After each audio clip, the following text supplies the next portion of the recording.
the PNP. Ano ba talaga? Are you willing to sacrifice the future of the children ng mga estudyante? Hindi sila makapag-aral dahil sa continued crisis niyo dyan sa area? Sir, we are not preventing them. Ha? We are not preventing them to continue with their Yeah, you're not preventing them, but kung akong estudyante, hindi ako mapasok dyan na ganyan kadaming pulis. Hindi ako mapasok dyan. Ako teacher. Hindi ako kaklase dyan kung ganyan kadaming pulis sa loob. I think more than me, sir, there's one person that we can ask to end all of this, sir. And I think we know who he is. Because kaya nga, your quest for the arrest of Tuloy would mean sacrificing everything. Yung mga bata na nag-aaral, yung mga tao na nakatira dyan, ganun ba? So you will continue to stay.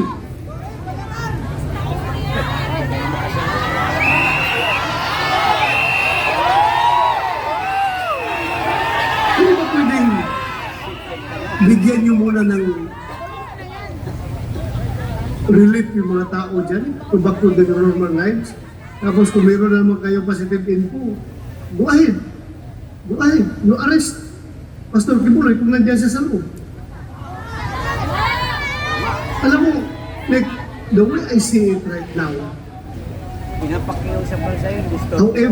however you defend your position, you are at the losing end. Nakikita ko. And I think, I am suggesting to you, kung talagang after 13 days of occupation of that compound, still, hindi nyo na-aresto si Pastor Kibuloy, I think, it's high time for you to make a tactical retreat. For the meantime. For the meantime. Kung gawin na rason na napasubok na kami dito, tuloy-tuloyan na namin ito, sir, dahil napasubok na kami. You're not saying that, but ako, pakiramdam ko, yan ang nangyari ngayon.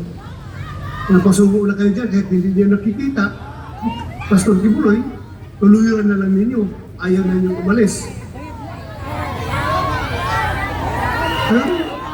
It's...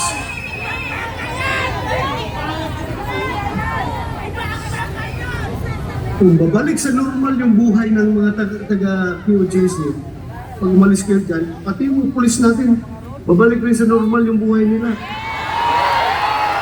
And we are not preventing you from striking back. Kung meron kayong mabigat na informasyon na nandyan talaga si Pastor, pasukin nyo, arestuhin nyo. Pero continuously staying there is detrimental to both of the parties, yung JC at saka kayong police. Detrimental to both sides yan. I am appealing to you in the name of humanity. Please be human enough to consider all these things. Please be human enough. I cannot give you a direct order. Kung ito, gustong-gusto ko talaga sabihan kayo na umalis na kayo dyan. But I cannot give you a direct order. Otherwise, it will be a legislative overreach. I'm not part of your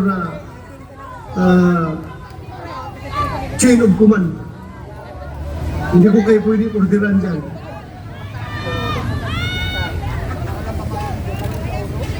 But as part of our oversight function over you, we have all the reason in this world to give you our advice, our recommendation, how to do things properly in the name of humanity.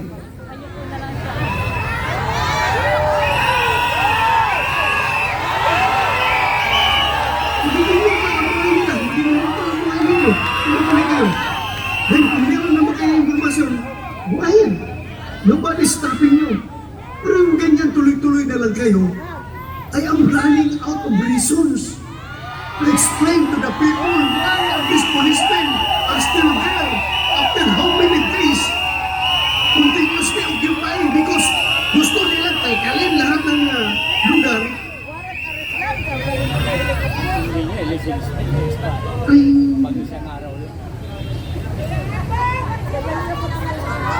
Hindi ko in-invalidate yung mga rason ninyo na meron kayo nakikita, meron kayong informasyon. Okay, that's part of your job. Pero sa ngayon naman siguro, you cannot justify your existence there inside the compound. Kung how many days na. I want your pressured by your commanders to arrest Pastor Kibuloy. They will not give you 3,000 people from other police regional offices.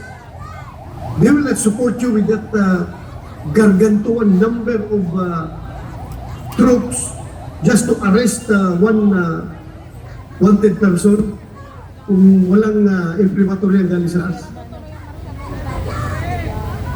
Nabipressure kayo. But because of that pressure, napapasubo na kayo, nahiya na kayo umatras. Ano dito mag-advance? As early as now, you can make your tactical retreat, however you term that, strategic retreat, you can do that. Pero kung sabihin mo sa akin, General Tony, that you will still continue to stay there, I don't know how to explain your continuous stay in that area, armed with warrant of arrest. After 13 days, hindi pa niyo nahuli yung hinahanap ninyo. I am running out of reasons. I am running out of justification. I want to help you. I want to help you justify your actions. Dahil mga tao po kayo dati. I'm trying to help you. I am trying to justify your actions, but I'm running out of justification. Ngayon sabihin mo, tuloy-tuloy niyo pa.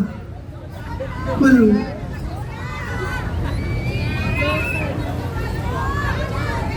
I don't know how to deal with this situation. Kung nakikinig sana si President Bongbong Marcos ngayon, kaya mapiling ko yun, Mr. President. Please, listen to this people. Mr. President, Listen! sana ibalik mo ang buhay nito mga tao nito to normal. Not only to the QG's members, but also to the policemen. Dahil ito sa radio na lang, ayaw nito walang matinong higaan, walang matinong kain, walang matinong lipo. Piling-piling mo sa President. Please act on this. Yes! Huwag ninyo isaray yung utak ninyo. Huwag na si Pastor Kibuloy na willing to sacrifice everything. Tama! That's only Ayun! Ayun! Napakalinaw! Ang huling desisyon hindi kay Bandito Tulisan Torre, kay Marcos! Kay Marcos! Kasi siya ang totoong nag-uutos kasama ang Estados Unidos at ginagawa nilang perdugong rupot si Torre.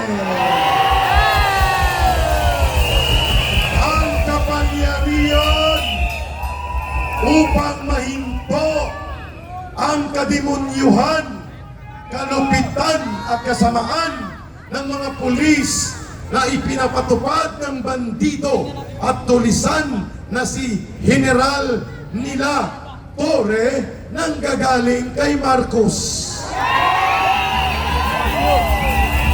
Therefore, dahil dyan, ang pananagutang kriminal at ang pananagutang sa mamamayan ay sisingilin una sa lahat kay Marcos. Maraming salamat kay Ginoong Ado Paglinawan. He will be back tomorrow as the first speaker. Tumayo na, ilabas ang inyong mga ilaw sa cellphone at hinaan ang ilaw sa gitna ng ground upang tayo ay magkaroon ng community. Dahil alam po namin itong aming panalangin ay dinidigil mo sa pang-araw-araw naming buhay. At po na nandito, Ama, na patuloy na sumusuporta laban para sa bayang ito at laban para sa KOJC building o sa lugar ng Davao. Kami po ay lumalapit sa iyo ng maluwalhati na gabayan ko po kami, Ama, dahil alam po namin na itong aming pinagdarasan ay didinggin mo sa mga oras na ito at sa mga susunod pang araw. Ang mga nandito, Ama, alam po namin na sila ay patuloy na nagpapakahirap na mamasahe. Alam po namin na sila ay bibiyayaan mo, Ama. Iingatan mo sa kanilang pag-uwi. Nagpapasalamat din po kami, Ama, sa aming mga speaker ngayong gabi na patuloy din na sinasabi ang katotohanan kung anong nangyayari sa gobyerno. Papasalamat din kami, Ama, sa mga volunteers na mga vloggers na patuloy din na nagsasabi ng katotohanan upang ihayag sa mundong ito at sa bansang Pilipinas kung nasa na ba ang bansang Pilipinas sa mga oras na ito.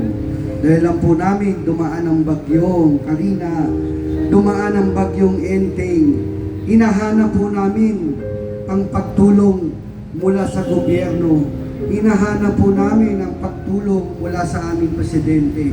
Hinahanap po namin ang tulong mula sa iba't ibang departamento. Pero nakikita po namin na talagang wala pong kapag-asa. Ang tanging pag-asa lang po na laging sinasabi ni Pastor Kibuloy, ang kapayapaan, kalayaan at katarungan. Kaya sa gabing ito, Ama, muli mo kaming buklorin at pagsama-samahin, Ama. Dahil ang buhay po namin, Ama, hindi po namin alam kung hanggang kailan. Pero sa ilang kami kumakapit, Ama, dahil alam po namin sa bawat oras, sa bawat minuto ng aming panalangin, Ikaw ay nandiyan. Kaya si Pastor Kibuloy, Ama, patuloy niyo rin po siyang gabayan. Dahil ang mga taong nasa lugar ng Davao, ang mga pulis na dapat tumutulong sa lugar ng Maynila, sa lugar ng Luzon. Pero sila'y wala. Imbis na tumutulong po sila sa lugar ng mga nasalanta ng bagyo, sila po ay nagsama-sama dito sa lugar ng Davao. Kaya pinapadalangin din po namin sila na sila'y gisingin mo, Ama, ang kanilang puso. Buhayin mo ang kanilang diwa upang sa ganun malaman nila, Ama, ang kanilang ginagawa. Dahil ang buhay po nila, Ama, hindi po nila alam na ang ginagawa nila ay overkill sa mga membro ng KOJC. Kaya sa mga kasama po namin na nandito, Luzon, Visayas, Mindanao, tao man ng gobyerno, private citizen, estudyante man, OFW, PWD, senior, at ang mga bata, pinapadalangin po namin naman na ang bansang Pilipinas ay ibibigay mo ang kalayaan at katarungan. Dahil one of these days, ibibigay mo po dahil ang Pilipinas po ay magiging number 1 sa buong mundo. Yan po ang sinabi ng Ama at sinabi kay Pastor Kibuloy. Kaya sa mga oras na ito, pinapasalamatan po namin lahat ang patuloy niyong pagkabay sa bawat oras, bawat minuto at bawat segundo. Kaya sa oras na ito, kami po ay nagpapasalamat sa lahat at sa lahat ng nakikinig ng mga viewers po sa iba't ibang lugar sa Pilipinas, iba't ibang lugar sa mundo. Patuloy po tayong manood at patuloy po tayong makinig. Magsama-sama po tayo sa pagkakaisa upang ibaba ang ating presidente na si Marcos, na alam po namin na wala na talaga siyang kakayanan na mag-manage ng bansang Pilipinas. Kaya sa oras ito, nagpapasalamat po kami sa iyo, Ama. And everybody say, Amen!